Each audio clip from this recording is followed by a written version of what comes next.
मनाचे श्लोक. श्लोक 51. मदे मत्सरे सांडिली स्वार्थ बुद्धी, प्रपंचीक नाही जयाते उपाधी, सदा बोलणे नम्र वाचा सुवाचा, जगी धन्य तो दास सर्वोत्तमाचा.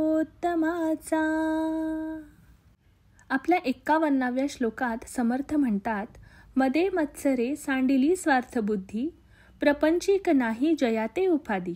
याचा अर्थ, ज्याने स्वतःतील मत्सर, ईर्ष्या, अहंकार आणि स्वार्थबुद्धी सोडून दिली आहे, प्रपंचामध्ये म्हणजे संसारिक जीवनात कोणत्याही संकटांमुळे ज्याला आता बाधा होत नाही किंवा ज्याला त्रास होत नाही, तोच खरा भक्त आहे.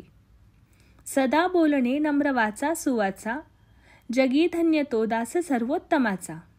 याचा अर्थ, ज्याचे बोलणे नेहमीच नम्र, गोड आणि सुसंस्कृत आहे, जो सर्वोत्तम परमेश्वराचा म्हणजेच श्रीहरीचा दास आहे आणि तोच या जगात खरोखर धन्य आहे. धन्यवाद.